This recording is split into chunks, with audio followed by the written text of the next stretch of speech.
Welcome to another episode of Sips and Screams, where twin sister horror movie fanatics sip themed cocktails and discuss our favorites in the genre. Today, we are going back to 1979. Well, actually, to 112 Ocean Avenue in Long Island to discuss the original, the OG, the Amityville Horror, directed by Stuart Rosenberg, written by Sandor Stern, but based on true, let's put those in quotation marks, stories from the Lutz family, George and Kathy, that is, starring James Brolin and Margot Kidder. This one is a real, well, dare I say, family-oriented, dark haunted house horror movie with a plot as crazy as James Brolin's hair. It has hidden basement rooms. It has rocking chairs. It has black flies, useless priests, a suffering wife, flannel, and the real star of the movie, that red axe. We are so excited to discuss all the hauntings and horror of this cult classic. As always, you can follow us on YouTube, Instagram, TikTok. Our handle is at Sips and Screams Pod. You can also email us at sipsandscreams.podcast@gmail.com. And we are everywhere where you get your podcasts.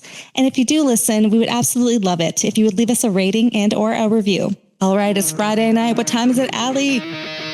It is killer cocktail time. Favorite part of the week. Yeah. Been very much looking forward to this one. What are we drinking tonight? Well, as you said, we are talking about the 1979 Amityville Horror movie tonight. Mm-hmm. And what did they drink in this movie? I mean, not much. There was a lot of hanging out in that house. A lot of Corbel brand. Yeah, there was. Yeah, there was the wedding. There was the champagne. I guess we could have gone that route. But no, we went the light beer route. And although the beer they actually drank in that is not actually, for sale anywhere because it was a prop beer. Mm-hmm. We are going with tonight Miller High Life, the champagne of beers, if you will. I love champagne. I like beer, so this is a nice compromise. I'm happy. Yeah, I prefer champagne will to be beer. A little more pleasant, Yeah, we had a few options. Ash and I were mulling over doing Long Island iced teas, some version of a witch's brew. We went with this one. It's a simple one. I think people can join it along with us with this one.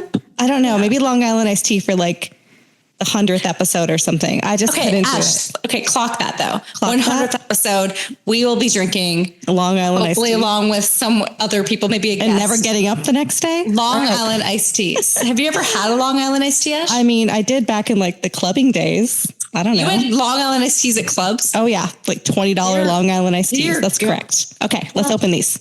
Okay, well I'm struggling, so. All right. Again, the champagne of beers, everybody. Miller High Life. Drinking straight from the bottle too. Yeah. Just like they did. Mm-hmm. Just like Kathy and George Lutz did. Delicious. Let's drink this and let the possession just wash over us, shall we? If our hair gets really, really curly. I want it to. Oh man, I wish it would. But Ash, we are also dressed for the occasion tonight. For those listening, we'll describe it to you. For those watching, you can sort of see it. Ash's outfit's a little dark tonight, but yeah. It's giving lumberjack. It's giving, fall day. It's flannel and beer. It is. And flannel what better way, to pay homage to George, Lutz? What'd you call them? Lutz? I don't know the correct pronunciation. Did I say Lutz? I think it's Lutz. I think you said Lutz. I've been saying Lutz. I think it's Lutz because there's a Lutz in Florida, near Tampa where I live. And they call it Lutz. So I think it's Lutz. So okay. Well, thank you. I learned something tonight because I was definitely thinking Kathy and George Lutz. Lutz. All right. Okay. We are moving on to Sips and Synopsis, where we discuss the plot of the Amityville Horror. As always, Allie, take it away. Tell us all about it. So for this movie, we're going back to 1979. So what is that? 48 years? Don't ask me to do math right now. It's not quite 50, but you know what? We're almost 50 years. It's the 90s, right? Yeah. We're almost 50 years old, this movie, 1979. The Amityville Horror, based on a book that was released a few years prior to this one. So this movie starts off right away. I gotta say, it certainly invokes that 1970s, 1980s horror where you have almost that voyeurism from the very beginning. Yeah. And love the opening scene. I know. And it's not necessarily on like a person, but that house, I gotta say, the red eyes. Yes, I wrote down like the house has eyes. The house does have eyes. The house itself is a character in this movie. The devil, like the devil's eyes. Are we going to say, that it's the like the dark eyes, the devil's eyes? I think the red eyes are the devil's eyes. Yeah, it's sort of maybe a reincarnation of Michael Myers. Like, I don't know. But this movie is based on a book. The original 1979 movie didn't lean so much into the true crime, based on a true story that the latter 2005 one did. But, we, from the get-go, it's setting up a very, very spooky, very like ominous scene, right? It's a rainy night. There's this creepy house with these red eyes, and we're just seeing a bunch of gunshots. So clearly, I mean, we don't see all of it, but clearly a bunch of people are dying inside that house on this rainy night in 1975. Yes. And we should say that the eye, like it wasn't like the house had eyes, like googly eyes. It was the attic. The attic had always had like a red, pink light. Always. It was like the light inside. Yes. So there was this like from glowing the back, light. It looked like a face with like red eyes, but it wasn't actual eyes. Just wanted to throw that in there. Thanks, Ash. No, I appreciate the further clarification there, because it wasn't. You're right. There's just a very large police presence. We find out that how many cops? Like so many cops, like 100. So many cops, sergeants, like everyone. I mean, Ash, there were 6 bodies. So this guy DeFeo has killed his entire family. He's killed his parents in their sleep. He's killed his 4 siblings in their sleep. And now all the cops are there. We find out, I think, an incredibly important plot point from the sergeant and cops at that very beginning, that these murders happened around between 3:15, and then we're moving ahead. So cut to a year later, we're introduced to George and Kathy Lutz, I guess. Sure. Yeah. And you know what? They are touring this house. So they are newlyweds. It's the 70s, newlyweds going in. They're getting a tour by the real estate agent going through the house. I do find this interesting. I didn't necessarily remember this.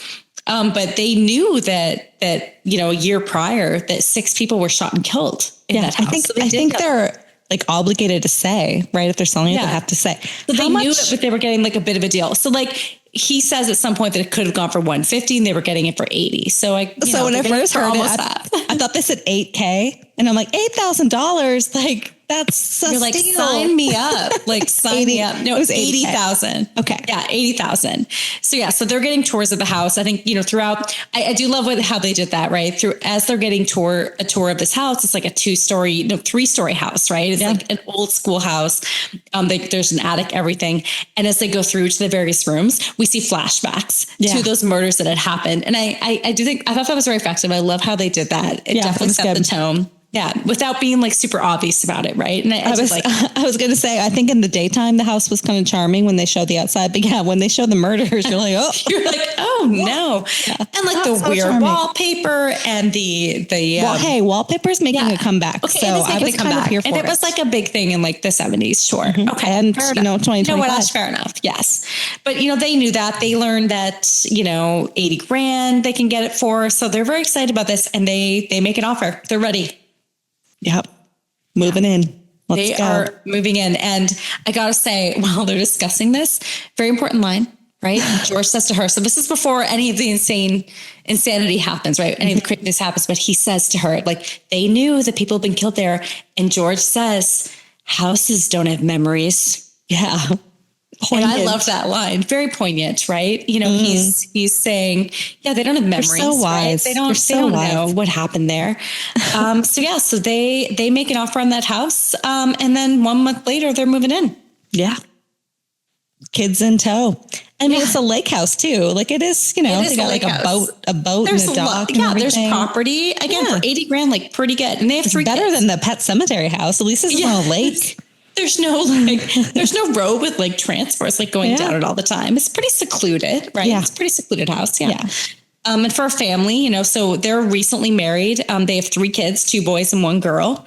And I guess they are Kathy's kids from a prior relationship. They don't really get into it. They do not. But they are her kids and not his. Not his. Get your kids in order. Yeah. Get them under control, he says a few different times. He does. And they do not call him Dad. They call him George. They do. Oh, wait, I didn't even catch that. They call him George. Okay. Yeah. So I feel like it's even like a new relationship in a way. Again, I don't know. They're married, but there. Yeah, not a lot of backstory. But yeah, so they're moving in. They are unpacking, on various things. One of the important things they unpack is of course, in the 70s, a crucifix. And it's like, where are we going to put this? We also found out, like, I guess, they don't overtly say it, but so Kathy is clearly religious and George, I believe, is not, right? So she's like Catholic, she's like super religious. Yeah. Yeah. And she has this crucifix. And she's like, yeah, we're going to like hang that in the living room with the light and it'll like bounce off of it and it'll be all pretty. So he goes and he hangs that crucifix up. And that is a very like poignant scene in the movie. Yeah.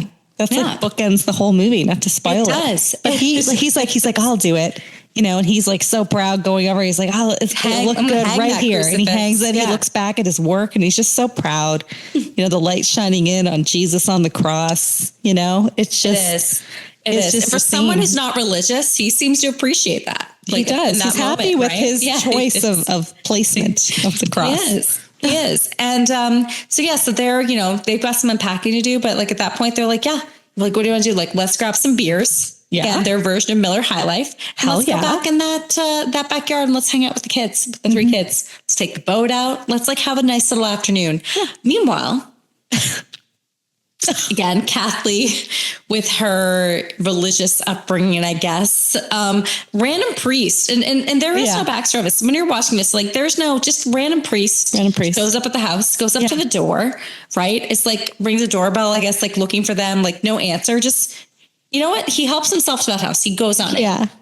He takes it. So we learn later, like it's sort of implied at that point that he's been summoned there by Kathy to bless that house, right? But he just like trespasses. He just goes in. He trespasses. All right. So priest just helps himself to that house, right? He goes up those stairs. He hears something in one of those rooms. He goes in. He tries to open the window because it's hot in there. And then just like he sees he's perspiring. He's perspiring very profusely, but he sees just like fly after fly after fly after fly. I mean, so many flies just like coming up on that window. They're on him at some point. He's trying to bless that room, that house, I guess. But you know what? It's not going too well for him. No, he's not feeling too well. And as you clearly see that, right? And then he hears a voice. He hears a voice. What does the voice say, Ash? And the voice is like, get out. Yeah. It's telling him it's kind of like a whisper, kind of like, very ominous, but telling him to get the hell out of there. Yeah. And he listens. You know what? Well, wouldn't you? Like listens. The flies are it's like Lord of the Flies. Are like on me. Like, he's like, it's like the beekeeper. He's like trying to like get them off. He's like, get away. There's like all over him. And like this close-ups of those flies. It's like an episode of like Fear Factor. He's just like trying to withstand quite disturbing. He has all the flies on him. Yeah. Yeah. And so he gets out of there and he just leaves. The Lutz family is off on their boat now. So they don't even know he came. But he does, when he gets back to his monastery or wherever he lives, he does try to call them. So he calls Kathy and he tries to tell her, right, that he sensed something really bad in that house. Yeah. But as he tries to tell her on that old school phone, it cuts out and she can't hear him. Yeah. And not only that, but the phone or whatever the presence is, it burns his hand. Yeah. So there is something that is preventing this priest from telling them that there is something really bad in that house. Something's wrong.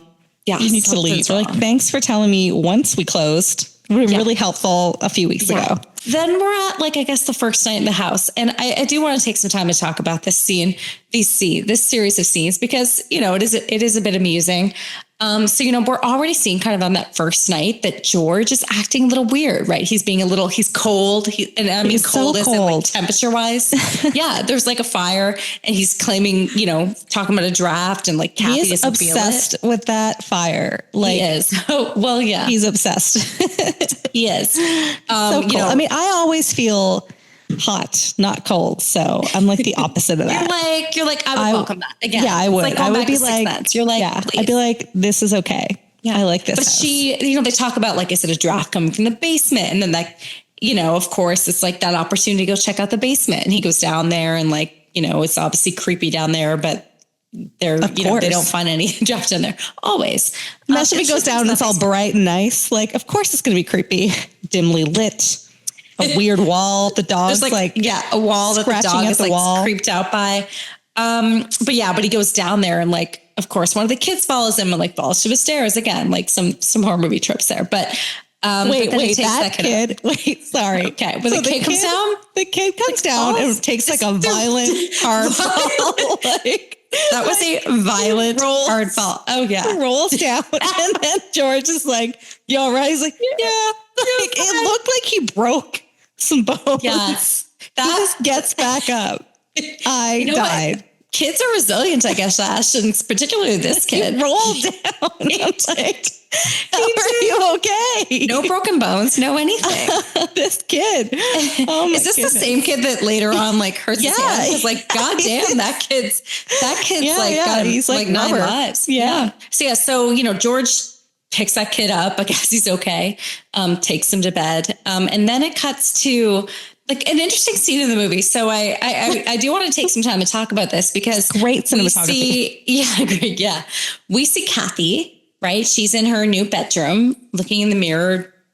You know what? I'm like, I'm not exactly sure what she's doing. She has one leg warmer on. She's like pliing. Let me describe it. So she is doing some sort of dance move. Yeah. Pliing, some sort of like extending her leg. She's got a leg warmer on. She has and some sort of blouse on it's not open. Completely closed. Yeah. Door wide open. Yeah. And, checking herself in the mirror, and then George comes in, and then this leads to an intimate, kind of intimate sex scene between the two of them, right? Which is like one of the only ones I think in the movie. But I think it sets it up. It's like at the very beginning when they first moved into the house, they're very close. And so they're just like on the floor, like, the sex scene is very it's like all from like the shoulders up, like the cinematography. Yeah, you can't see. I guess there's no nudity. No nudity. Yeah, there's no nudity in this movie. You have some like undercarriage, but there is no nudity in this movie. It just doesn't look like super passionate. No, I was like laughing. I'm like, it goes on forever. And they're watching that and they're like, the floor, and we need more. It doesn't look comfortable either. So, mid-sex scene, that door, the bedroom door opens, and like you think you're like, what is going on? But of course, it's the daughter. Daughter's name is Amy. Yeah, creepy ass daughter. Daughter's name is Amy Ash. I think it's Amy. I couldn't tell you. I don't know. I just have like wrote daughter. Down Amy. Yeah, but the daughter comes in, so of course that interrupts things. Got to take her to bed. And then that's the first time we see as she takes her to her bedroom, right? That rocking chair in the corner of her room is just like moving on its own. And then this is the very first night. So, what happens at, that old school alarm clock hits 3:15 and George wakes up at 3:15. Yeah. And I love that, they keep showing it, right? George wakes up that very first night, gets up, throws those jeans on. Yeah. Like gets up in the middle of the night and like instead of walking around just like, and there's other times when he wakes up in the middle of the night, right? And his tidy whities and things. So this time he like throws like the jeans on and like walks around. Hears a voice in one of the rooms, goes into the daughter's room, sees like that Raggedy Ann doll that the daughter has just like in the room. Oh, I loved that. So I love that too. Oh, well, not. Other movies have kind of done that. So clearly that doll was like in bed with the little daughter and now it's in the chair, the chair's rocking. Like that's a super creepy scene. Yeah. She shared it with Jody. Yeah. With Jody. Right? Yeah. Oh yeah. That's right. Jody is like the creepy ghost child, whatever demon. I think there's various imaginary friends of what she could be, that the little daughter, plays with. Yeah. And meshes, many times throughout the movie. When he wakes up too, I was struck by one thing and I was upset about it. He goes outside. And the dog, Harry. Yeah, the dog is like chained up outside. Left outside on a chain. Harry, I know. And he takes the dog to the boathouse. I know. The dog is not an indoor dog, I guess. I don't know what that means. I don't know what that means either, Ash, but like in the 70s. To be outside. Yeah, it's sad. On a chain. Yeah. I'm not okay with it either. I don't like it. Yeah, I didn't like that at all. It's okay. So a few days pass by. We're now at the 4th day. And this is when we're introduced to like George. He's gotten really, really into just like cutting wood. Yeah, with an axe in the backyard, just, taking that wood and just like cutting it with an axe. And he's very into it. And so we're already starting to see like, the seams are coming apart. Unraveling. He is unraveling. Yes, George is unraveling. Things are happening to him. He's like obsessed with cutting this wood. He's sort of distancing himself from his family. Kathy's coming home with groceries and she's calling out to him. He's like so entranced by like this cutting of the wood. He doesn't even like hear her. That's like very typical, like spousal behavior. That's like, true. That's true. It doesn't necessarily have to be about like being possessed by something in the house. You're right. Like distracted by something else, and you have to carry the groceries in, and they fall through the thing. So they fall the thing, and they fall like down the road or whatever. Bag. Yeah, and you're but like, he well, eventually goes. Yeah, and he eventually. Just a little domestic, you know, domestic. She gets those groceries in, you know, she's in the kitchen, like putting them away. And the little daughter, I mean, I'm calling her Amy. I think her name is Amy, the daughter, but this is when we learn, actually, we've alluded to this in the beginning, but we learned that she has this imaginary friend named Jody, right? Who she plays with and whatnot. And I mean, and I love how like the parents, like Kathy's just like, oh, okay. And like asking questions about it. Like if someone told you like there was like some little like friend of theirs named Jody that you couldn't see was telling you to do things and whatnot, like you would just like accept it. Like what? I wrote that down too. I'm like, what is up with the parents just like accepting it? Being like, oh, okay, run along and play. Yeah. And like, go play upstairs with Jody. Like, bye. I mean, maybe like you just want to like have some peace, you know? So you're like, you know what? Like an imaginary friend takes the kids away for a bit. Yeah, but I would see it if it was, if she was like an only child, but she had 2 siblings. So the fact that she had an imaginary friend is definitely, you know, cause for maybe some follow-up. Maybe you follow that up with some more questions. So at this point, you know, things just kind of keep going wrong in the house, right? The toilets are like overflowing with this like black sludge, tar water. Yeah. But, you know, Aunt Helena, so Kathy's aunt, who also turns out to be a nun. So like interesting, there's interesting religious figures in this movie that just are like family members. So she's coming to visit, you know, and Exorcist walked so Amityville could run. You know what I mean? Yes, I do feel like I absolutely agree with you. And Helena's driving up. She's bringing a plant with her, some sort of housewarming gift, I guess. Oh, I didn't see the plant. Oh, okay. Yeah. She has a plant, and she definitely drops it at some point. I mean, it's a nice gift. Like the basil, right? You want the basil plant or the marmalade? Marmalade. You know? I feel like I want the plant. It's like, and they're, you know, George and Kathy and family are dealing with the black sludge just like coming from these toilets and the pipes and things. Bubbling up. Again, people just sort of like welcome themselves into the house. Like if I came to a friend's house, I wouldn't just like walk in. But anyway, Aunt Helena walks in. They're a family of renters. You know what I mean? No one's ever owned a home. So they think it's their home too. That's right. That's right. Ash, that's a really good point. I think that has something to do with it. Your home is mi casa. Your casa is mi casa. Yeah. So she clearly took that to heart. Aunt Helena, the nun, comes on in. She has her habit, like everything. And she walks to the door and, well, let's just say immediately, she doesn't feel good. She senses something's wrong. Yeah. Yeah. So, I mean, clearly it seems like, you know, religious people, when they come in, they can sense something's not right with that house. And they get really violently ill. Yeah, violently ill. And so she drops the plant. Kathy's like, I can make you tea. She's like, I need to get out of here. She goes back to her car. She drives away and then has to stop as she's driving away and like throws up like in the middle of the road. I mean, she had restraint.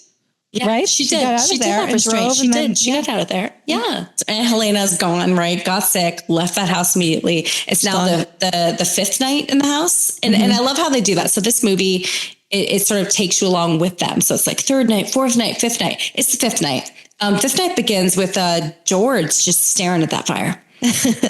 Yeah.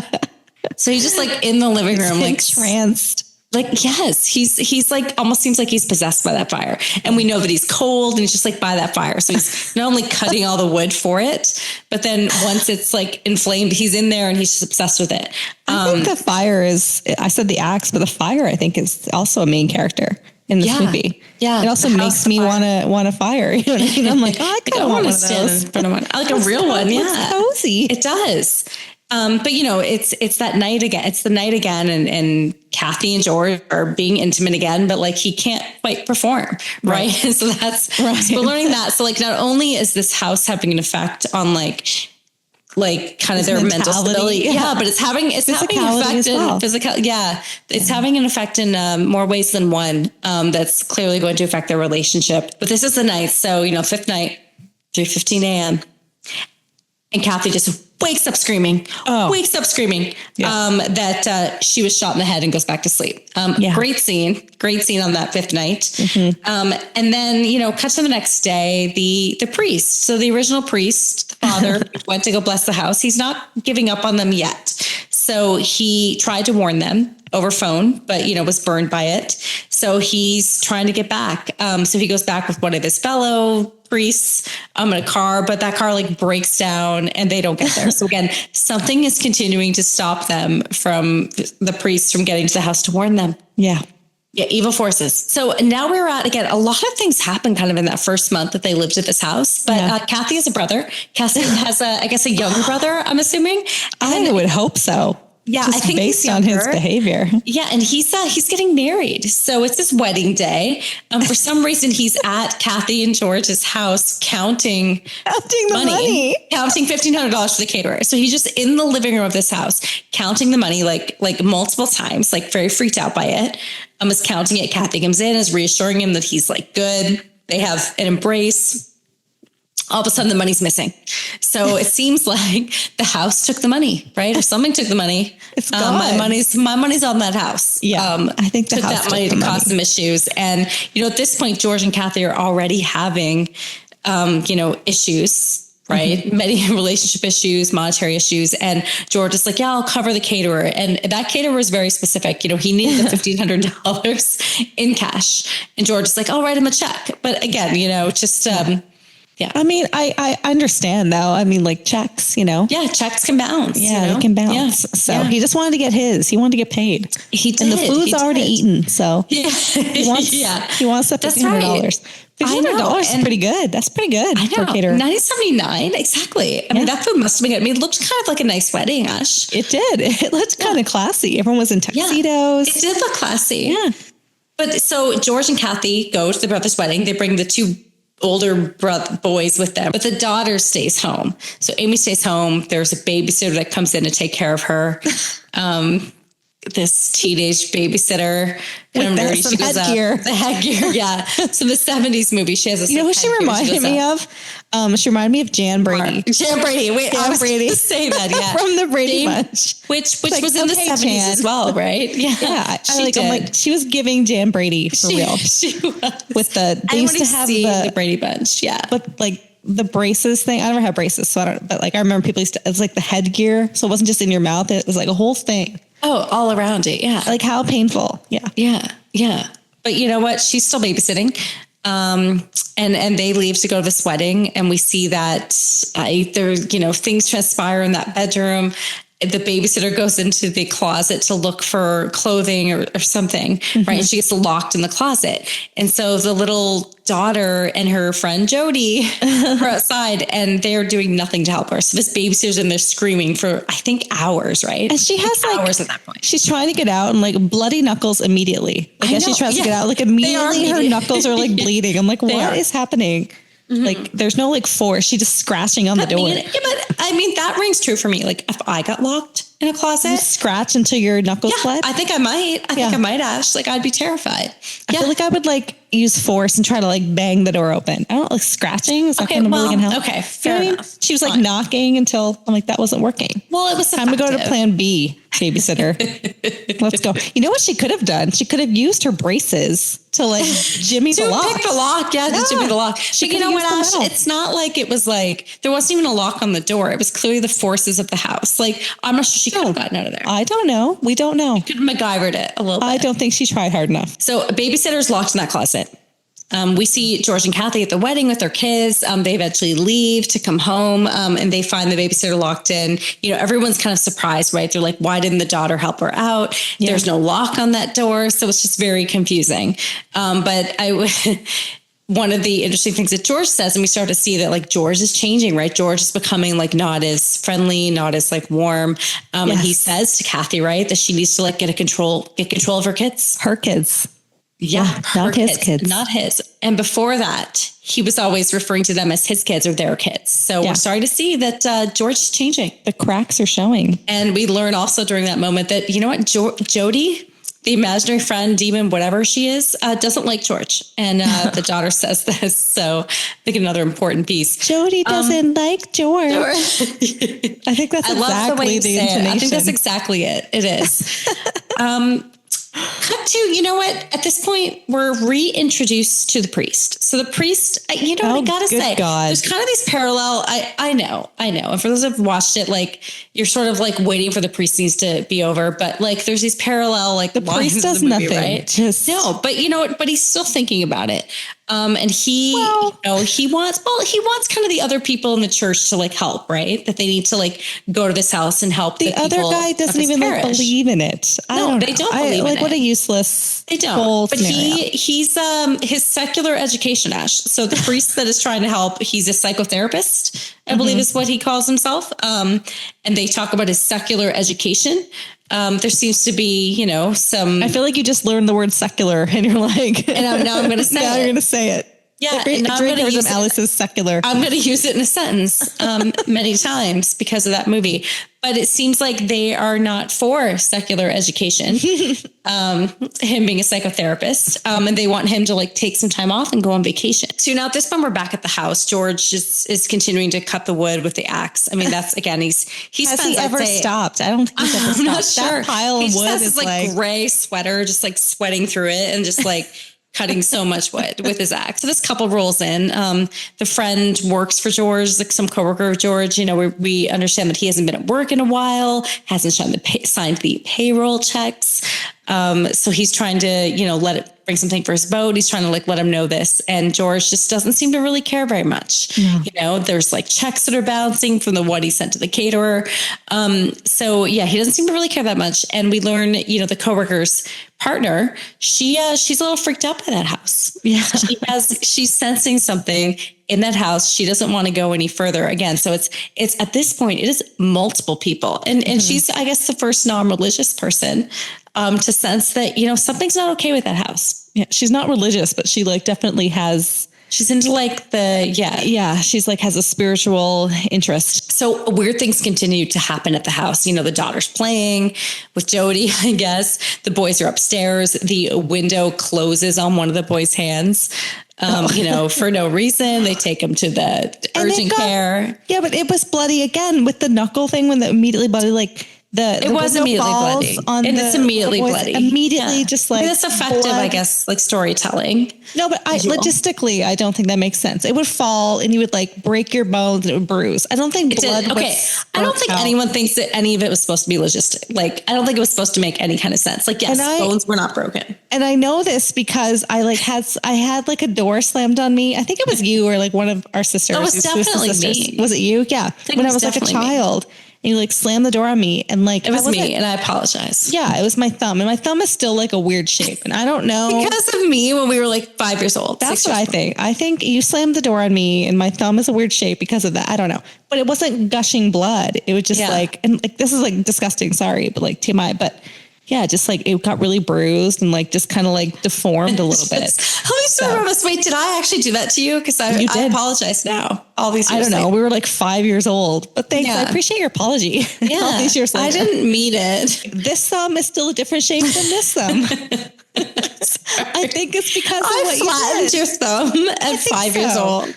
Like, I need a control experiment. We're gonna take a photo of my thumbs next to Ash's thumbs because we want to see like that's the control, and you can see how Ash's is flatter. I mean, my other thumb is kind of also my control, though, right? Well, sure. But no, let's look at my right thumb and your right thumb. Okay, we'll post them side by side. We're gonna post on socials. Yeah. We want to let us know. Just one. Allie was a demonic little 5-year-old. Apparently, maybe I had a Jody of my own. And crushed my thumb. In like the middle of winter too. That's a core memory. I kind of remember this. I kind of remember it. And I don't know why I did it. And I'm very sorry. It hurt like hell. Just so you know, it was one of the worst pains. So they've gotten back from the hospital. It's another night, another 3:15 a.m. wake up. George wakes up. And at this point, this is maybe one of the first ones. Yeah. Immediately. At 3:15 and walks out of that bedroom. he's like in his tidy whities at this point. the chokehold that tidy whities had on 1970s and 1980s horror movies is real. I just like, I can't with the tidy whities. Like, it's not like, is it? And okay, I have a question. Is it comfortable? Is it more comfortable? You're asking me. I don't know. I think, okay, this is for our male listeners. Okay. Male listeners are tidy whities more comfortable than like boxer briefs or boxers? Like, I just, they seem really restrictive. I don't know. In the remake, did Ryan Reynolds wear the tidy whities too? Oh, I don't know, actually. I need to go back and look that up. I feel no, he didn't. He had his shirt off a lot. His shirt was off a lot. But I don't think he had like the tidy whities like down the stairs. But again, the tidy, like, it's such a thing in these movies. Like, we have said tidy whities so many times in our podcast. We have. Like, a lot of them wear the tidy whities. Because they do, because it's such a part of horror. And I'm actually here for it because I think it's always like the women being like objectified, and it's time for the men to be objectified. So I say more tidy whities in horror movies. George at this point just walked around his tidy whities, as we've discussed, back into that bedroom the priest was originally in. He's also seeing flies in there, but not just flies. So at this point, just the doors, the front door and the basement door of this house just blow off, just completely blow off the hinges. Gone. Right? I mean, can you imagine? Like, that is like terrifying. And like, they're obviously like terrified at that point. They do call the cops. I mean, that was a good move, right? Calling the cops, police arrived. They let them know it's like these like blew off from the inside. Like, it wasn't something breaking in. And so the cops are like, okay, we're now going to we'll keep an eye on your house. And it's that same cop, that same sergeant who was there the year prior, when DeFeo just, murdered his entire family in that same house. He's like, what is up with this house? Yeah. Like, there are some problems. He's clearly. Like, I'll take the first watch. You know what I mean? Yeah. He's just out there. He's just like out there the whole time. Like, and we've already seen at this point too, like the dog, like Harry, he's been like digging in that basement, and they're like, oh, like Harry, like, come on, the dog is like clearly like digging for something. There's something going on. Pay attention to what the dog does. Attention. Like, they know. George does decide to go and I guess do some research on his own. He gets like the plans for the house. He meets up with his coworker at a local bar called Witch's Brew. Yes. Witch's Brew, which is the same bar that DeFeo, after he killed his whole family, went to, I guess. And at this point, he's seen for the first time that people are sort of taken aback by him because he, at this point, George's hair like him. Yeah, looks exactly like him. His beard is heavy. His hair is like grown long. And so he's basically morphing into this dude that killed his entire family. So George has learned his research, right? That DeFeo guy killed his whole family, but originally this guy named John Ketchum built the house where they live. Right. And basically we learned from his coworker and his coworker's partner that they are living on a devil worship ground. Yeah. Right. So this house is built on not a great spot. Spot. Yeah. And she lets him know, she's like, one simple rule, energy cannot be created or destroyed, only transferred from one place to another. Right. So I loved a little law of thermodynamics there. I like that too. So it's implying, right, that this evil that was created, built by John Ketchum was transferred to DeFeo and now to them, right, to effectively George. But before all this, we learned George, he's upset at his friend, his coworker, and he just like punches him out at the bar. Yeah, but he punches him out and then he's like, okay. He takes it like a champ. And then he's like, all right, does take it like a champ. Are we good now? Are we good? But my biggest pet peeve with this one, my biggest bone to pick is that it's been 15 days, it's day 15, right? Yeah. So his business fell apart in 15 days. Like, how bad was that business? Like, they were like, your employees aren't getting paid. Like, your business is, your partner is like, it's just going belly up. Mm-hmm. So, I have questions about that. I don't think, George was a very good businessman. No. And I think George was a little preoccupied by, he clearly didn't delegate any of his responsibilities. But, even though his coworker, employee, whatever he is, got punched out by him, he even does the nice thing. He suggests, he's like, you go home and you get Kathy and you take her on a date and we'll watch the kids. After all of that and everything that he's done, he's not getting paid. He punched him out in the bar. Yeah. They know he's living on like a devil's worship ground. And he's like, you go home, you get your wife, you guys get cleaned up and you go out on a nice little date night and we'll watch the kids. But the coworker and his partner, so they don't just stay outside. So they go in, you know, the partner's sensing something in that basement. They go down there and they see again, that dog is just like digging away at the basement. Mm-hmm. And she's like, there's something back there. And she senses it. And she starts just like, she grabs, I don't even know what she grabs, honestly, like some sort of hatchet. Is it the axe? I thought it was the axe. No, it's not. It's not an axe. I don't know the name of the tool, but it's like more pointy. She just starts like banging against it. Is able to get through. George comes down. He's like, what are you doing? And then he senses it too. So they eventually make their way through that wall. And it's this creepy ass like red room. They see like a vision, I guess, of the DeFeo guy. Oh, I thought it was like him, like a mirror. I thought it was the DeFeo. It might have been. They were like twins, like you and I. They were twins. They were just like us. They were. So like clearly something's not good with that basement. You know, the friend, they do not end up going on date night.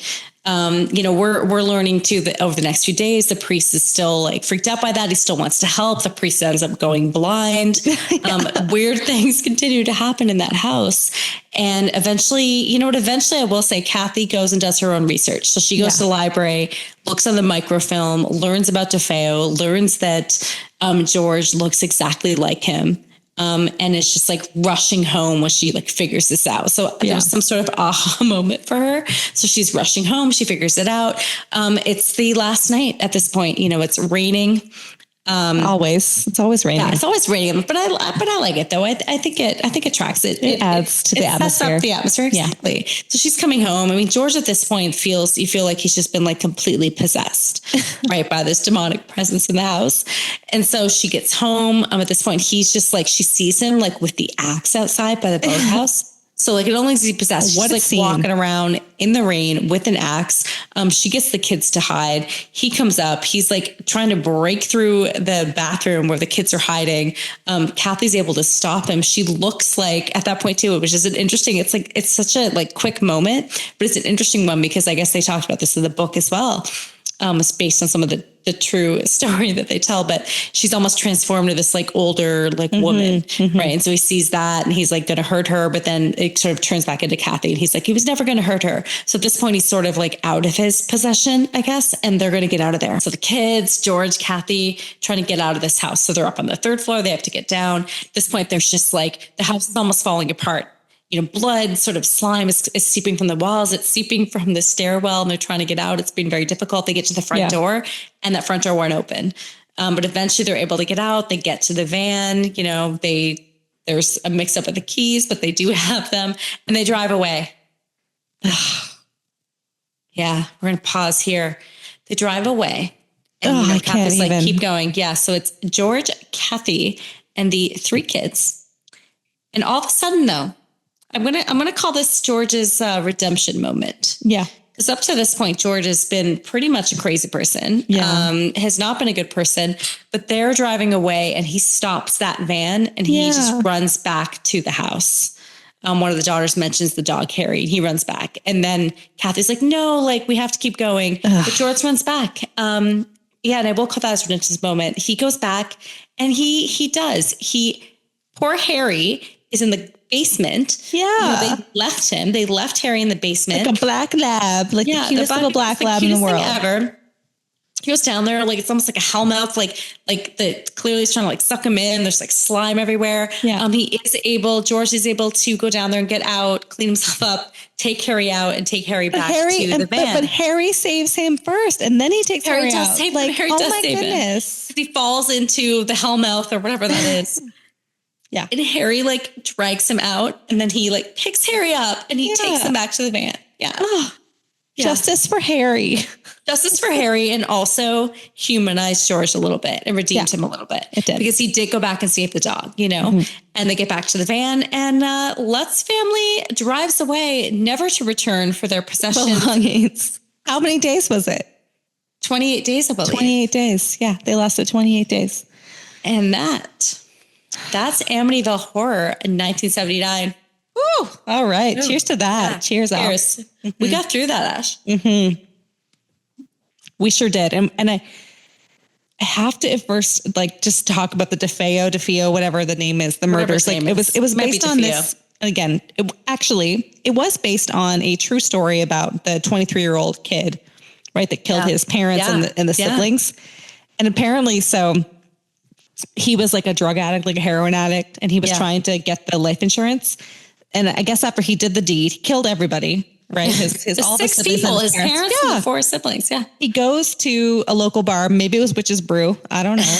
And he like was like, someone killed my parents. And then the cops like came, but he was the only suspect. He was arrested. And the jury, they tried to do the whole not guilty by reason of insanity, but they did not, obviously agree to that. And he got 6 life sentences and he died like a few years ago.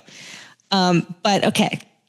I loved it. Like, I love like talking about this movie and just kind of like the haunting and all of that. But I mean, it was based on a book, right? It was a book that was based on a true story, but yes. And for those listening, I did air quotes on that. So some people believe that the Luces, so they did move it. There was like a Kathy and George Lutz, right? They moved in to this house. Some people believe they couldn't keep those up are with real the mortgage. People. Yeah, they're real people. And some people believe they couldn't like pay the mortgage and they had to have an excuse to leave. And some people think they made it all up. But I guess like when they left, like Kathy and George, they left the house. They approached a novelist, Jay Anson, and he was involved in like some of the Exorcist lore and things like that. He did like a documentary. So they met with him and they explained some of the weird things that happened. Like he just like put his spin on it. Like he exaggerated got it. that. But it was hilarious, like just like researching some of this. So the heating system broke, right? And they couldn't afford to repay it. So they're like, oh, ghosts haunting cold, right? Like they just like exaggerated and say it was always cold. There was a cat that used to peer into the windows at night and that became the red-eyed demon, right? That they saw in the house. The original owner of the house, also, this is a really, really funny one. The goo, that was like the one thing, the goo. The slime and the goo, from the toilets. And then at the end of the movie, from the walls and the stairwell. And like, so they've done interviews with Jay Anson and he said like, it was all just, things that people told us and we took liberties with it, basically. Like we transcribed it, if you will. Right. So I guess the original father, so the kid, his father, the kid that killed everybody, his father, I guess, slapped his wife one time. This is true, apparently, when she was holding a plate of spaghetti. And the spaghetti splattered on the wall and red goo was dripping down from the wall. So that became the red goo. So they were like, it's based on a true story, but clearly taking extreme liberties. Goo could or sludge from like a sewage system could be more like realistic. You know what I mean? Like, and I mean, that was like a bestseller book too. I know. Right. So but there was all these people that tried to debunk it, if you will. And a lot of them did, right? Except for the very famous Ed and Lorraine Warren, who refused to say it wasn't real. But yeah, a lot of people just think it was made up and they were trying to like make a buck. And they did interviews with like some of the kids too.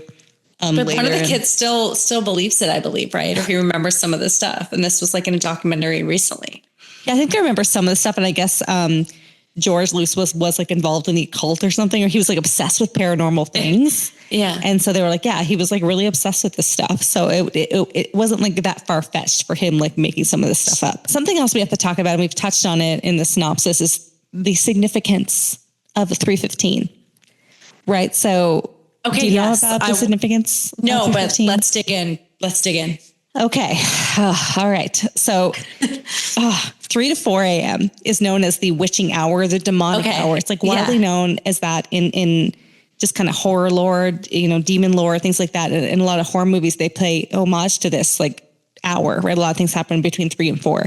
And Strangers. It's the most time. Exactly. It's the most likely time where paranormal events take place. Okay. And I guess in the remake in 2005, Ryan Reynolds starred in the remake, and he said that the bunch of the cast and crew would like wake up at 3:15 a.m. like randomly, and like weird things would happen. And I definitely have experiences about kind of waking up at 3 a.m. And so the religious aspects of it was that this is like, again, like just research. This is what religion says, is that Jesus was crucified at 3 p.m., right? So the devil works at opposite hours. So the devil works at 3 a.m., right? That's what like the religious people say. Yeah, that's what the religious people say. Okay. All right. I am going to debunk all of this and say what actually happens at 3 a.m., if I may. You're going to take it. So Ash is a sleep research expert and she's going to take us there. I am. Because I also wake up. I wake up at like 3:20, 3:30 a lot of the time. And I mean, it's a very simple actual like explanation. Like physiologically, what happens is your cortisol levels, which is known to be associated with like your arousal levels. Okay. That actually starts to rise when you go to bed. right? Okay. So when you go to bed, your melatonin at like levels, 10 o'clock, 11 10 o'clock, 11, okay. It changes throughout your lifespan.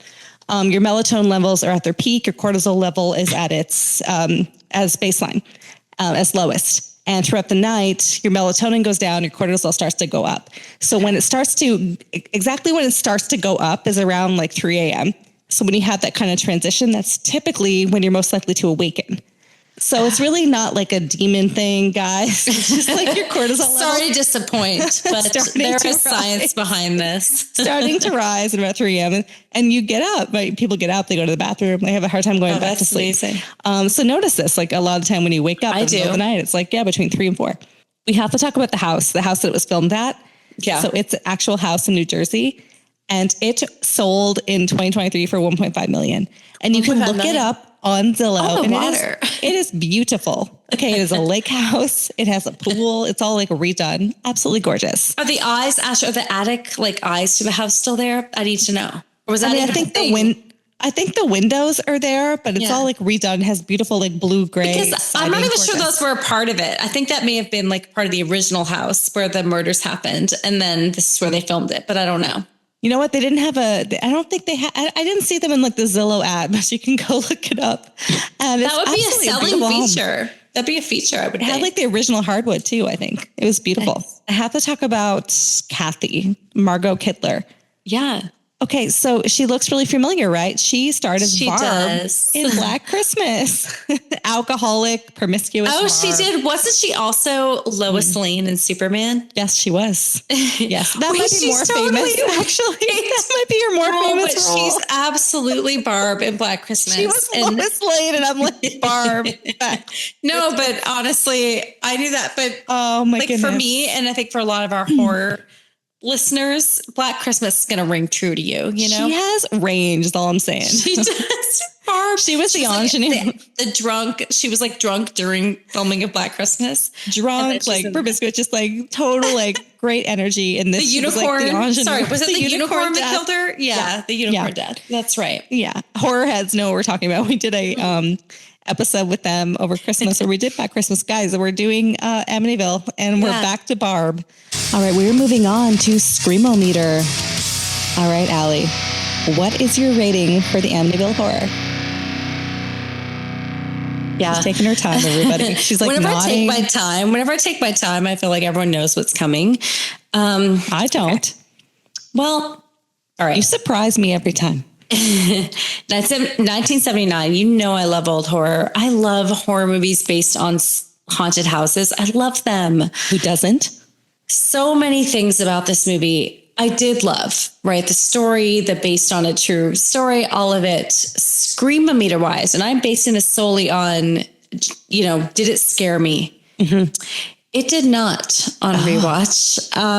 I am giving this movie on my rewatch out of 10. I'm giving it a 3 out of 10. A 3 out of 10 on a Screamometer for me for the Amityville Horror 1979.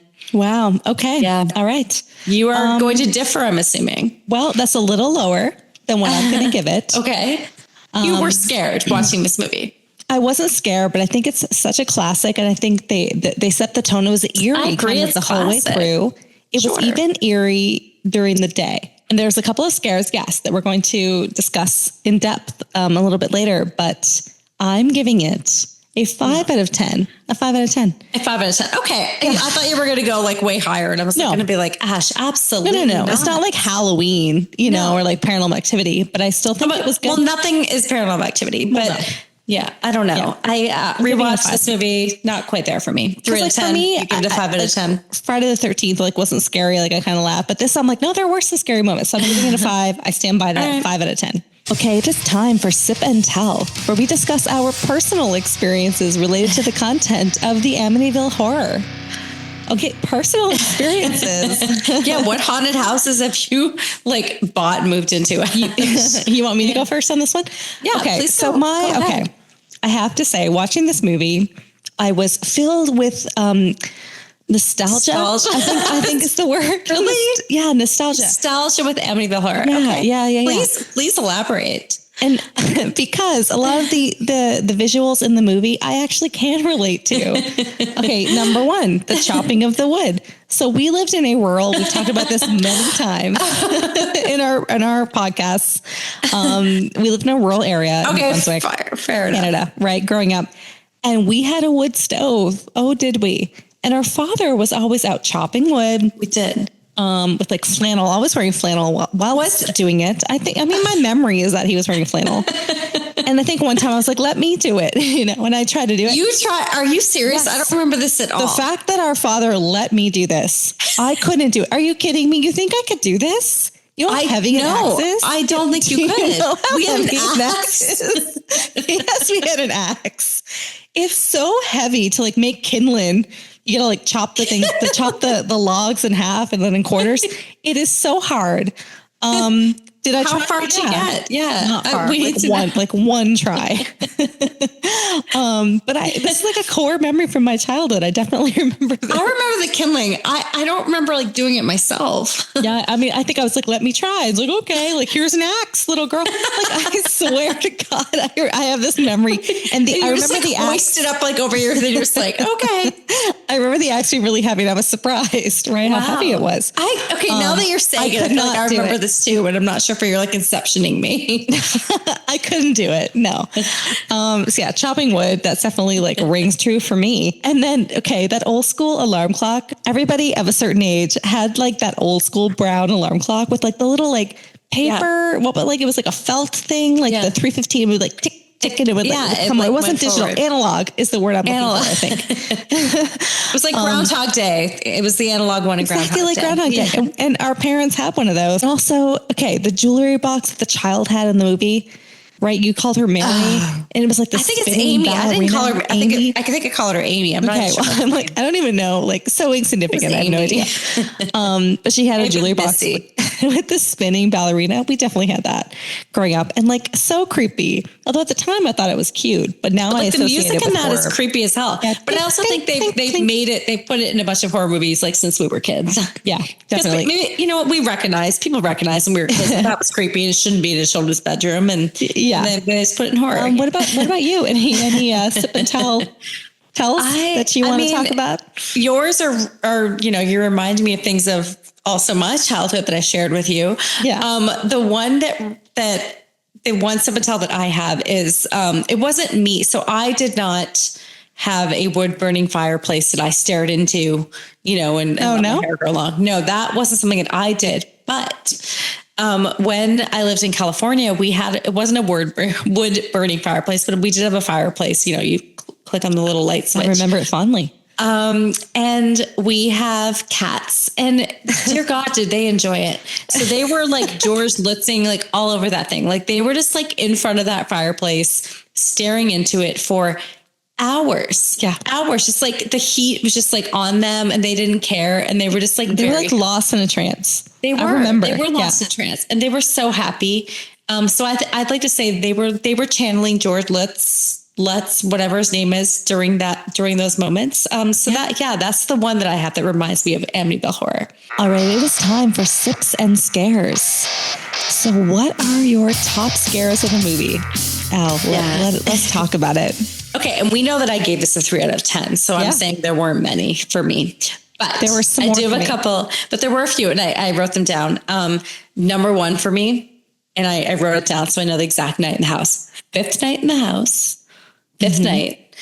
And just you're in that bed and Kathy just like wakes up in bed and just immediately is like, she was shot in the head, like super loud. You're not expecting it. It's the first time she's woken up at the 3:15 time. And she just says that it's super loud. That was amazing. Incredible scare. Great for horror. Loved that scene. That was the number one scare for me in the movie. Yeah. That's also, I have it written down, my number one. Number one. Yeah. It was like blood curdling. It was so loud. My goodness. Yeah. And that's why I don't know if it got louder, but like if that was terrifying, even on rewatch, really that was terrifying. The fact that George didn't wake up. I mean, he woke up and he went back to sleep. He was like, no. He's just like, all right. Par for the course. Did someone get shot in the head? Okay. Yeah. Yeah, I think that was the number one scare for sure. I thought when Kathy is confronting or discussing with her child about her imaginary friend. Oh yeah, I have that written down too. Yeah, and she says, "Oh, Jody was here, but she went out the window." And she's like, "Oh, she went out the window," and she goes over to the window and just sees these blood red eyes glowing, staring back at her. And she's just like, that was startling. That was actually good. Yeah, that was good. That was a good scare. I thought that was scary. I thought the flies, I don't know, it wasn't scary, but like it was unsettling. Unsettling. It was effective. It made you feel like almost like you were in the room with him with the sweating and the flies on my face. I was like, I hate this. Get me out. I want to know how they filmed that because I think like when you like clearly the flies weren't real, right? They were kind of experiencing the flies. They weren't there, but filming it, they must have been real, right? It looked very real. There were there weren't special effects. So No. So like that's creepy. So they like just lathered their face with something like honey or something. And the flies were just into it. Like that's creepy. Yeah. It was like really creepy, like really weird. I thought also the little girl was just kind of creepy. She's always just kind of appearing. When she appeared in the kitchen that first time and talks about her friend Jody. Yeah. And I thought that was definitely very creepy. And Kathy's dream. So Kathy has this dream like near the end of the movie where she wakes up. Well, the dream is the like, axe. Yeah. She, in her dream, she goes and she hears her daughter, a commotion. She goes into her daughter's room and she sees George has killed the daughter. It's very graphic, very violent with an axe. And like, she's all bloody. And then he comes at her with the axe and like you see him like basically like slice her head in two with the axe. And then she wakes up and like, dear God. That was come on, Al. Like they had some scares in this one for sure. Okay. But again, few and far in between. And like, so it wasn't scary for me, but we didn't talk about it in the synopsis. I'm sorry. When George is like, again, obsessed with the fire, he's down in the living room and he's like, has this line and he's just like just holding his head. He's like, I'm coming apart. Oh, mother of God, I'm coming apart. Right. So I said unraveling, but he's like coming apart. Like that's the line. Like you didn't have it as a scare. Not a scare. I just want to say that is iconic. It's absolutely iconic. Fine. It's iconic. And like even the front scene of this of Amityville Horror, and they're like, for God's sakes, get out. All of that stuff, right? The get out piece is like such a part of it. I have one more. And as a feline mama, a cat lover. This one. So when George is out in the boathouse, I think it's like one of the first nights to take the dog out. He's out in that boathouse and he's by a window. And then like that black, like the void cat just like comes up with the eyes and like is like screaming or whatever, meowing. That took me back. Like that was freaking scary, especially at the very beginning of the movie. Yeah, you jumped, right? I did jump. I jumped. Okay, I'm not like 5. I think you want to amend your score. But I don't because that was it. That's okay. I have one more and it's subtle. We didn't talk about it in synopsis. And maybe he's a forgotten character. I don't know. But there's this scene. No, it is not the priest. It is somebody else. Again, I think has been forgotten. The real estate agent. Okay. Can I say who it is? May I continue? Yes. Yeah. Go ahead. It's not the real estate agent. Okay. Kathy is home alone, as all the suffering women are in these movies. Like they don't have a job or whatever. And this guy is not knocking at the door. He's scratching at the door. Again, the scratching, like he's like scratching like a cat at the door. Like, let me in. And she goes over to him and he says, he also has a 6-pack of beer, which I'm like, oh, that's nice. Yeah. He's like, I'm in the neighborhood. Just want to welcome you to the neighborhood. And she does not let him in. He's like super creepy. And then she like walks away, turns around. He's like, he's just gone. Right. Yeah. And I absolutely love that scene. I thought that was like the most psychological horror. I love that scene too. Most psychological horror. And just so much about it. Like subtle, like the scratching was disgusting. And then like, he's just there with the beers, which I would appreciate, but she's still like taking the beers and then like, but you don't like leave me alone. You don't think that was real? No, I think that was the house just like messing with her. But it was scary. That was the house. Okay. Yeah. But they knew what kind of beer she liked. So I don't know. It was like a knowledgeable ghost. To be fair, it was just like that prop beer they use in movies. But yeah, whatever. Sure. Still. All right. We're moving on to cliches and ripoffs. What are cliches and ripoffs of the Amityville Horror? Al. Yeah. It's so funny because we did Paranormal Activity a while ago and I didn't even realize it at the time. I'm going to go ahead and say, and that's my scariest movie of all time, like 10 out of 10 scare. Scream meter for me. The entire Paranormal Activity movie ripped Amityville Horror off. All of it. Like like the entire thing. I mean, Katie was George, I guess, but like becoming more possessed, thing, all of it, the entire thing. And I didn't even realize, I mean, they did a much better job in Paranormal Activity. There were so many scenes so familiar to me watching Amityville. Yes. And the one that struck me the most, which I'm sure struck you as well, was the Dr. Fredericks. So Aunt Helena coming in immediately being freaked out. And then the Dr. Fredericks immediately coming in and being freaked out. And like, dear God, it was almost like a complete rewrite and a different thing. And I forgot that. I forgot that when I watched Paranormal Activity. So I'd love to hear from our listeners. Like, do you agree? Is Paranormal Activity a complete ripoff of Amityville? And I'm going to reuse in the modern age a quote I said earlier. Did Amityville walk so Paranormal Activity could run? Right? Yeah, I think it did. And I'd love to hear from our listeners if they agree. Okay. I 100% agree with all of that. But Al, absolutely. The number one, though. I know the number one is another one. Yeah. Okay. The Shining. The Shining with the axe. The axe. I have that written down. And he comes in with the children, and he literally the cinematography of that where he like comes in with the axe. And I did not remember that. I didn't remember either. Amityville. Okay, so there's this debate online too, is like who copied who, because the book was published in 1977, but the movie came out in 1980. But we don't know when it was shot by Stanley Kubrick. Like so Shining, who copied? It was the same scene. Yeah, but the book from was 1975, right? The book, the Amityville Horror book. Yeah, so the book was first. Was like who copied who? Like we don't even know. Like this is insane. That wasn't in the book because he didn't try to like kill his family. No. So I think it did like rip off The Shining a little bit. The movie anyway. I mean, it was exactly the same. I was watching it too, and you forget these things. I hadn't seen it in a while, and I completely forgot. Yeah. And, you know, we talked earlier about like Pet Cemetery, right? Yes, like the Indian burial ground, like all that stuff that was like such a ripoff. I thought The Exorcist as well. Oh, the priest. Although the priest and The Exorcist actually did something. This priest was completely useless. But this priest ripped off The Exorcist because The Exorcist came first. Yeah, with the hat and everything. It was all the exact same. That outfit though was like a fashion statement. Like the fedora, the glasses, like the whole vibe was really, really good. The priest was a little intense in this. I almost feel like that was like some weird substory, subplot that they just added in and like made it too long. Like we didn't need it. The movie would have been just as effective without that. Yeah, absolutely. Yeah.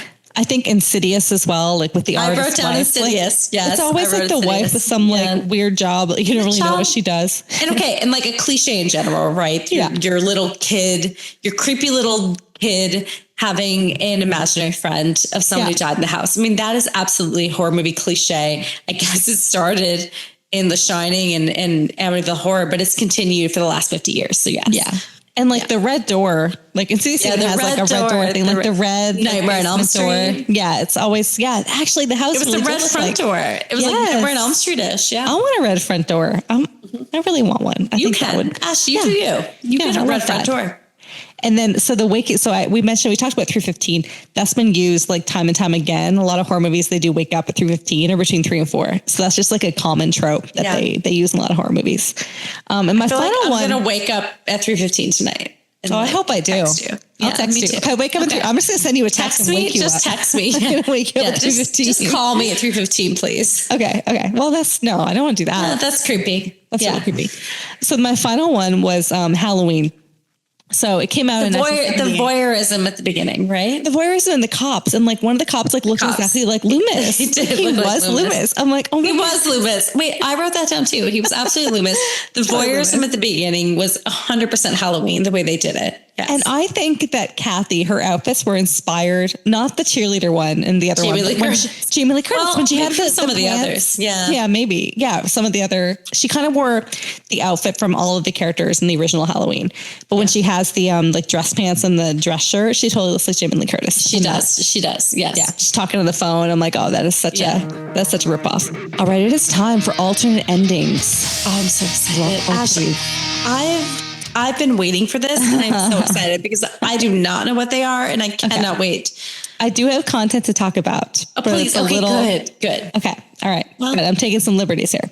Okay. So there weren't any alternate endings in the original 1979 movie, but I want to talk about the remake with Ryan Reynolds in 2005.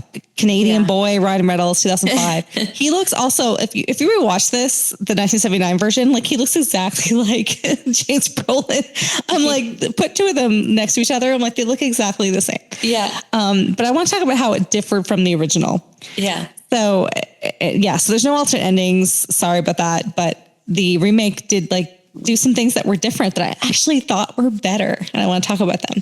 And spoiler alert, if you haven't seen 2005, go see it. It's a really, really good remake. One of the best remakes I think I've ever seen. It is good. Yeah. It's fantastic. Yeah. You've seen it. Yeah. It was saw it in the theater. Yeah. It was really, really good. So in this one, Jodie is like a big character. She's a visual character.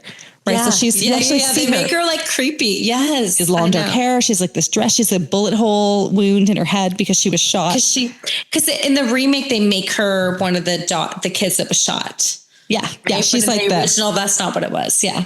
No, in the original she was. No, in the original, there's like theories on this. In the original, it wasn't. She was actually a demon. But in the remake, she was the one that was trying to prevent them from staying. Okay, well, you might know more about this than I do. Okay, I really appreciate that. Okay, well, in this one, she was one of the kids that was shot. She's wearing a plaid dress, like your typical like brunette, ghost demon that we all know and love in all of our favorite horror movies. So she shows up a few times, most notably in the closet when the babysitter's in there, and the babysitter actually sees her. Right, like oh my god, like up the ante. How terrifying! Seriously. Yeah. So I want to talk about the ending. So the ending of the 2005 one, we talked about the original where like he doesn't hurt the family, right? He sees the apparition or like the, I don't know, illusion that Kathy was like an older woman or something, but he doesn't actually hurt her. Yeah. But in this one, George does become completely possessed and tries to like kill the family. Yep. So Kathy, he does. So Kathy is like, totally takes charge. She like knocks George out, right? They take him away on a boat. They like tie him up and take him away on the boat and she's like, we have to get away from this house. And they take him out. He's like, just get as far away as you can from here. And then they wake up and like, they're safe. Very, Friday the 13th-esque, right? Yes. Where they're over the lake. I was going to say, yes. And then the ending. Oh my goodness. If you go watch this movie, I think it's scarier than the original. It's so good. It is. It's better than the original. Ending, and I saw this in the theater. The ending is chilly. It's so good. Like visually, it's amazing. So the very, very, it's like the serene, like there's like, get away from this house. And then it cuts back to the house and it's all Jodie. She's standing in the house, brunette, little ghost girl in her plaid dress. She's holding a teddy bear. She starts screaming as the house starts rearranging itself to its original state before the Lutzes moved in. And then one last scare. Jodie's pulled under the floor, the hardwood floor, that original hardwood, by a pair of these black ominous hands. And all that's left is the teddy bear. Yeah. And that's it. It's so good. It's actually scary. It is. A better ending. I remember it, and I think I like that they did that. They definitely took liberties, but my interpretation of that, Ash, and I want to hear yours. And I read some on this, and I agree with what people are saying online as well, is that in the remake, Jodie was the kid that was killed, and she was trying to scare them away from the house. So she was scaring them to make them leave.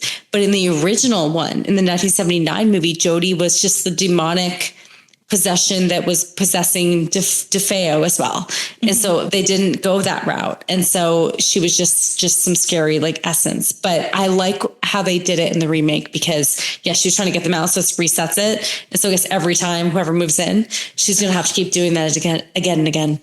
Oh, I just have chills. I didn't know. I didn't know that interpretation. I like that. Yeah, I've read that, and I think you can have different interpretations. That's the one I agree with, and I like that one.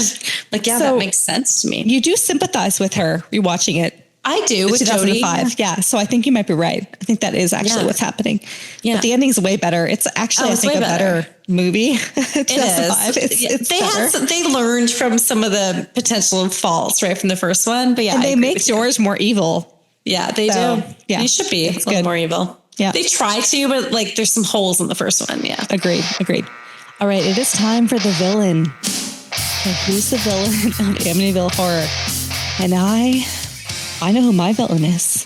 And I think I want to hear who yours is. Yeah, my villain, I think we know. My villain is not George. You know why? It's not. Because George saved the dog. He saved Harry. My villain is Kathy. Yeah, and she solely left that dog. because not only did she leave the dog, when the kids want to go back for the dog, they're like, I want Harry. She says, and I quote, keep driving. Yeah. And from that moment on, I'm like, nope, you deserve everything you have. You were the villain. I have nothing else to say. Kathy's the villain. George is redeemed. She's the villain of this movie. It didn't matter what you George cannot did change throughout. my mind. Yeah. You cannot change my mind. You can. I mean, Ash, I 100% get where you're coming from with this. I think that throughout the movie, though, Kathy had some agency there, and she was trying to be like, we should get out. And she was trying to convince him to get out. George was always like, no. Like, again, George was Katie in Paranormal Activity, right? I'm like, no, we can't leave. And she was Micah. A lot of spousal abuse. Like even the friend. She hit her at some point. Yeah, he did. He slapped the living daylight out of her. Yeah, and so did his friend. I think there was some, toxic masculinity. Happening there was. Yeah. There was. I'm going to go ahead, actually. I'm going to go another route. Maybe this is controversial too. I'm going to say that little daughter Amy's the villain in this movie. I mean, I feel like she was instigating a lot of the things that happened. Yeah. I think just like mentioning Jody was like creating an atmosphere, and like, was that even real? Like maybe she was possessed and like not even opening the babysitter door. I'm going to say that little daughter Amy, that she's the villain in this movie. I mean, there were basically everything that bad happened around her. So I have one more villain that it might be. And again, going upstream, who started all of this? The real estate agent? The real estate agent sold them this house, knowing full well what was going to happen. He was sketched out. And there was that one scene where she was like creeped out by it. Her face, like she was just like, whoa, like go rewatch it and watch her face. It's like hilarious. She's like, I'm going to get those forms signed anyway. Might have been her. I mean, Ash, you know what? I think you're onto something. I think it may have been her. All right. It is time for Sips and Simmering Questions, where we answer questions from our listeners sent in on various social media platforms. And we have a couple tonight. I love this one. Yeah. I'm throwing this to you, Al. This is from the Michael Myers show. Love him. We did an episode interview with him last fall, and he's the best. Okay, here's this question. In this economy, would you stay and deal with the house? Al, like, would you? I mean, it's an amazing question. And thank you, Michael Myers, for asking it. I'm going to go ahead, Ash, and say absolutely not. Oh. I mean, if I'm living in a house that is being haunted and sludge like coming from the walls, like absolutely not. And even if it's a hoax, right? Mm-hmm. And I would go down that route of like trying to make money off of the book, potentially like they did. Absolutely not. I mean, I don't think any house that's causing you that amount of like anguish is worth staying in it past those 28 days. So no, I don't think I would, Ash. What about you? I feel like I'm very swayed by looking at the Zillow ad for where they filmed it. You're like, yeah, I'm like, that house had potential. I mean, it made potential. I mean, it was worth a lot of money over the years. Actually. Yeah, I think I'd deal with it. It was on a lake, had like a boathouse. I don't know. I thought it was very nice. It had potential. Even like, I'm like, I could see like walking through the house. I'm like, oh, you could do stuff with this. For me, I think no one would ever visit you. It was $80K. Well, you would visit me because you like horror. So you would be like into it. Yeah. I think I could overcome. I mean, I respect Jody and the demons. Yeah, you could. Okay. Yeah, I feel pretty strongly that I could. The witching hour, and you're like good with that. All right. I would just expect it. I'm not sure. I like my sleep. I don't want to be awoken every single night. I would lock up all the axes. I'm like, no axes, no like sharp. Fair enough. Current husband, is he into axe like cutting wood? Like I hope not. Is he into axes and cutting wood? No. No. As if I don't know him. I'm asking the question as if like it's a surprise. No, it's not his like hobby. It's not his thing, right? He's not like gonna be out there like cutting wood. No. But I think he would agree with me that house had good bones. All right. We have one more question. This is sent in from Horror Hockey Forever on Instagram. When's the first time you've seen the original 1979 movie? Yeah. I mean, I know, like, thank you for that question. I'm really like jogging my brain here. So the movie came out before we were born. But I will say, I think my earliest memory of this movie was watching it like parts of it, like on cable, like on satellite TV. Like it's not like this wasn't like Halloween. We didn't sit down as a family and watch this movie. But it was on, not this one, many others, for those of you who've been watching and listening to the podcast, know it was a family tradition, but not this one.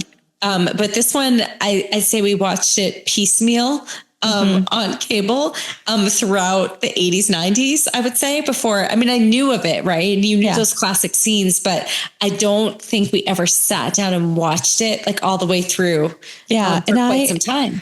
And I remember, I think it was, and you know what's interesting? This movie was supposed to be like a TV movie before they got funding and like made it. Independent movie too. Yeah. It didn't like make it. It wasn't expected to make a ton, and then it was very successful at the box office. Yeah, but it definitely was like made for TV. It was very like PG. Yeah. So yeah, we definitely just watched it, I think, at home, and I liked it growing up. I like remember it. Yeah. But it wasn't. Haunted house movies were always. We didn't sit down like we watched like The Exorcist. No. Well, you guys did. I didn't. More on that when we do The Exorcist, like on a Sunday afternoon. Like our family was very special. Thank you so much for that question. And if you have other questions, please send them in. We love engaging with our listeners and talking about it on the podcast. Well, that's going to do it for Sips and Screams episode 15, The Amityville Horror. Thank you so much for joining us and listening today. Join us next time as we sip on more themed cocktails and or beer and discuss the good, the bad, and the truly terrifying of our favorite horror movies. Cheers. Cheers.